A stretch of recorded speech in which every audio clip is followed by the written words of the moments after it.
Miyoi kayamana Robert Kiyosaki Rich Dad Poor Dad asi pabiramani. Lairik asigi book summary kayasu tabiramani. Masida mahakna active income amadi passive income gi maramda tai. Robert Kiyosaki na hai financial freedom fangnaba asset kayama semgat kadabani. Madudi adomda passive income laknaba. Adubu college graduate amadi naha singna wafam asi khanglabasu apply tawba ngamdi.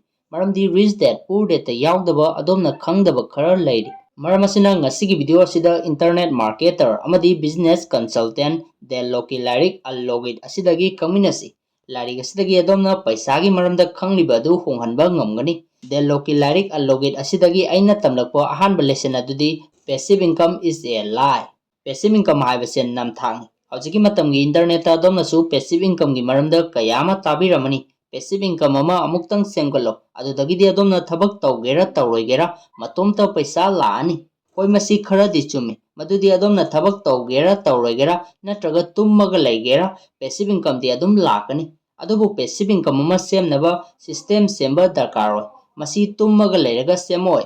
Masi semnaba yamlaba planning honaba amadi matam changi. Amadi miyoi kayama masigi ready laite. Maramdi system ama semnaba planning hard work darkar tai. Makoine Instagram gi photo do uriba businessman gi lifestyle adugadi pura tonganba amani. Masigi wafam asi miyoi singna munna khangde. Hojiki matamgi achawa businessman sing khudam oina Jeff Bezos, Bill Gates, Elon Musk, Mukesh Ambani, Mark Zuckerberg asina chingba makoina pamagadi mapunchi chupa business tagi lakwa passive income na laina hingba ngami.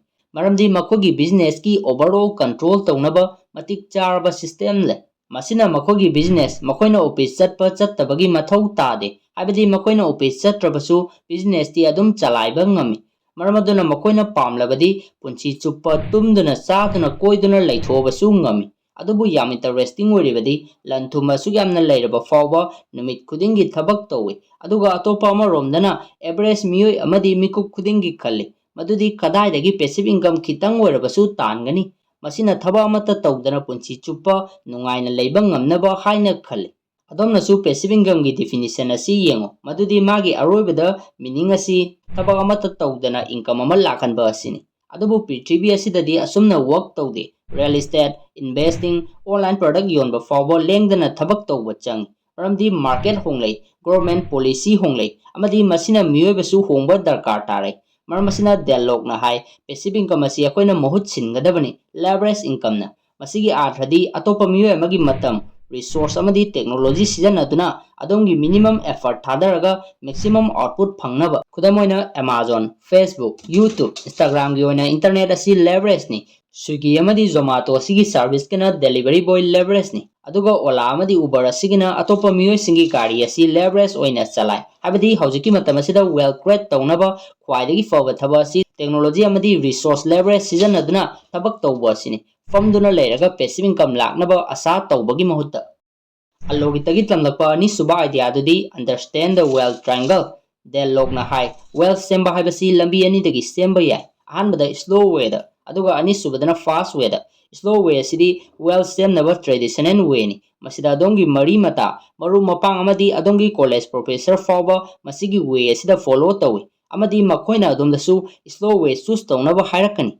Mark yam fangu lairik kanna paw adu ragadi tolop sauna saba thabak phangani amadi tongan ba investment scheme da paisa invest taw masina sahi kunthani fugi matungdadi adomna ahal oiraba matamda seltum wataba nungaiba punsima oibada mateng pangani slow lane asida problem ani le ahanbada masi yamna tappi amadi ani subada atopagi makha yam pole abadi adongi tolop pirakadaba boss ki amadi adomna stock laikhiba company adugi performance ki masigi atradi adongi control gi makhada kari sulaite aduga ani subadana fast way masida di system ama semba aduga masigi wealth triangle asi mapung phanba masida ahanbada high income skill karamba skill madudi adomda tha kudingi lupa lakh ama natraga masidagi hena lakpa ngamba skill adomna su khangbiramani miyoibagi mohota robot AI singna mohut chinduna thabak tawhanba amadi company sing full time employees thabak tawhanbagi mohota thabak adu contract tawduna outsource tawba maramdi market na skill pam C gi degree do natte hojiki economy asidi skill economy da transfer tawrli marmasina author na hai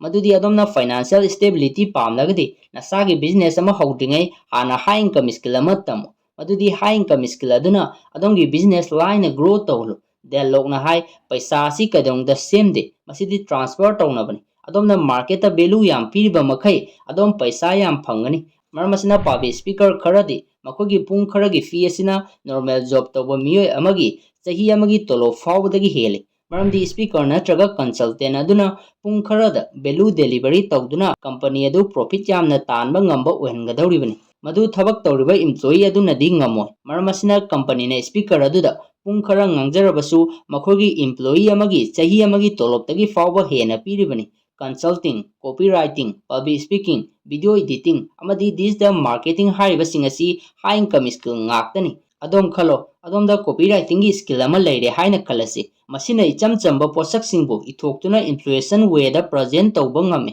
amadi company ama online product sell tawrami makogi conversion rate asina 1% ni habidi chamagi manungda 1% khaktang makogi website asidagi pot lay amadi company gi chahi gi turnover asina 10 crore ni masida adomna copywriter ama oina makogi website asida kariguma khara hongalaba kudamoina product ki headline amadi description adu khara honganduna inflation way da ire makogi ads design tawire masigi company gi ahongba asina conversion rate asi 2% oiraklami habidi chamagi manungda 2% di makogi product leirami maramasina company gi turnover su 10 crore dagi 20 crore direct oiraklami maramdi adongi subnagi influencer writing aduna miyoi aduna maram oiraga company adugi turnover du double da henkalami adu oiragadi company aduna mangonda paisa kayam piramgani miyoi ayamana income henganaba pung mayam ama thabak tawi adubu makoinadi khangde madudi makogi time gi value hengathalaga habidi high income skill tamaga income yamna lakhanba ngami habisi well trengan gi ani suba side asina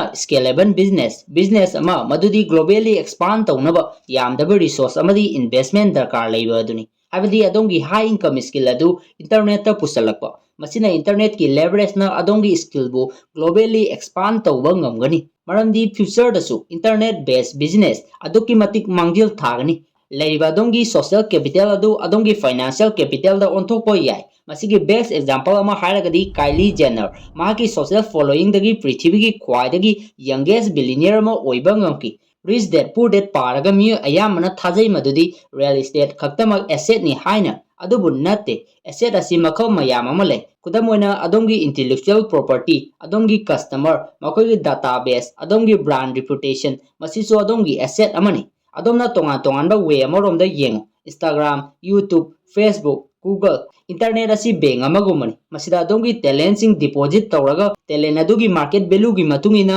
paisa withdraw tawba yai well triangle gi ahum suba side adudi high return investment abdi investment aduna adomda real estate gold stock market mutual fund FD cryptocurrency asidagi hena high return piba ngamba investment aduni adomna su khalamgani karamba investment none pangiba sing asidagi hena return piba ngamba investment adubu madudi self investment ni masi prithibigi billionaire kayaman su thajanari adongi paisa adu mutual fund da invest tawdringai hana nasagi self worth increase tawnabada season no invest taw mamdi paisa asi hawdongumani adomna magi matungda tanaragadi chenkhiba tabani adongi khutta kaidongda laoi adubu adomda mana pamba pot adu leiragadi adongi nakta matomta lakani masigi well triangle asi season aduna artist YouTuber, blogger, Instagram influencer sing business amata tawdragasu million of dollar gi well semba ngamkhre allogi tagi tamlakpa ahum suba lesson adudi money amplifies your personality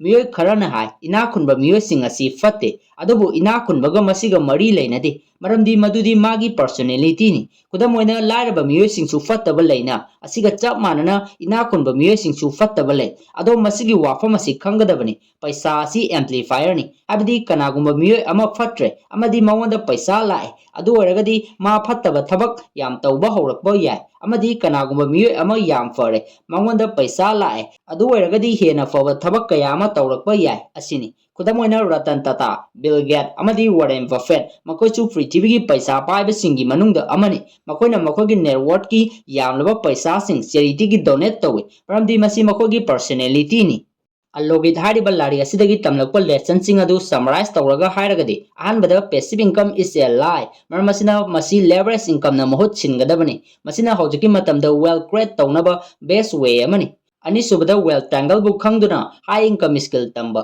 ꯑꯗꯨꯒ ꯏꯟꯇꯔꯅꯦꯠꯇ ꯄꯣꯔꯛꯄ ꯑꯃꯗꯤ ꯑꯍꯥꯟꯕꯗ ꯏꯁꯥꯗ ꯄꯩꯁꯥ invest ꯇꯧꯖꯕ ꯃꯔꯝꯗꯤ ꯏꯁꯥꯗ ꯄꯩꯁꯥ ꯏꯟꯚꯦꯁ ꯇꯧꯖꯕ ꯑꯁꯤꯅ ꯈ꯭ꯋꯥꯏꯗꯒꯤ ꯆꯥꯎꯕ ꯔꯤꯇꯔꯟ ꯐꯪꯒꯅꯤ ꯑꯍꯨꯝꯁꯨꯕꯗ ꯃꯅꯤ ꯑꯦꯝꯄ꯭ꯂꯤꯐꯥꯏꯁ ꯌꯣꯔ ꯄꯔꯁꯣꯅꯦꯂꯤꯇꯤ ꯄꯩꯁꯥ ꯑꯁꯤꯗꯤ ꯑꯐꯕꯁꯨ ꯅꯠꯇꯦ ꯐꯠꯇꯕꯁꯨ ꯅꯠꯇꯦ ꯃꯁꯤꯅ ꯑꯗꯣꯝꯒꯤ ꯄꯔꯁꯣꯅꯦꯂꯤꯇꯤ ꯑꯦꯝꯄ꯭ꯂꯤꯐꯥꯏꯁ ꯇꯧꯕ ꯈꯛꯇꯅꯤ ꯃꯁꯤꯒꯤ ꯌꯨꯅꯤꯛ ꯑꯣꯏꯕ ꯄꯣꯏꯟꯠ ꯑꯍꯨꯝ ꯑꯁꯤ ꯑꯩꯅ ꯗꯦꯜꯂꯣꯛꯀꯤ ꯂꯥꯏꯔꯤꯛ ꯑꯟꯂꯣꯒꯤꯠ ꯑꯁꯤꯗꯒꯤ ꯇꯝꯂꯛꯄꯅꯤ ꯑꯗꯣꯝꯁꯨ ꯂꯥꯏꯔꯤꯛ ꯑꯁꯤ ꯄꯥꯝꯕꯤꯔꯒꯗꯤ ꯗꯤꯁꯀ꯭ꯔꯤꯞꯁꯟꯗ ꯂꯤꯡꯛ ꯍꯥꯞꯆꯔꯝꯒꯦ ꯑꯣꯔꯗꯔ ꯇꯧꯁꯜꯂꯨ ꯚꯤꯗꯤꯑꯣ ꯑꯁꯤꯕꯨ ꯂꯣꯏꯐꯥꯎ ꯃꯤꯠꯌꯦꯡ ꯇꯥꯕꯤꯕꯒꯤꯗꯃꯛ ꯍꯥꯏꯅꯤꯡꯉꯥꯏ ꯂꯩꯇꯅ ꯊꯥꯒꯠꯆꯔꯤ ꯚꯤꯗꯤꯑꯣ ꯑꯁꯤꯕꯨ ꯂꯥꯏꯛ ꯇꯧꯕꯤꯔꯝꯃꯣ ꯑꯃꯗꯤ ꯑꯗꯣꯝꯒꯤ ꯃꯔꯨꯞ ꯃꯄꯥꯡ ꯃꯔꯤ ꯃꯇꯥꯁꯤꯡꯗꯁꯨ ꯚꯤꯗꯤꯑꯣ ꯑꯁꯤꯕꯨ ꯈꯪꯅꯕ ꯁꯤꯌꯔ ꯇꯧꯕꯤꯔꯝꯃꯨ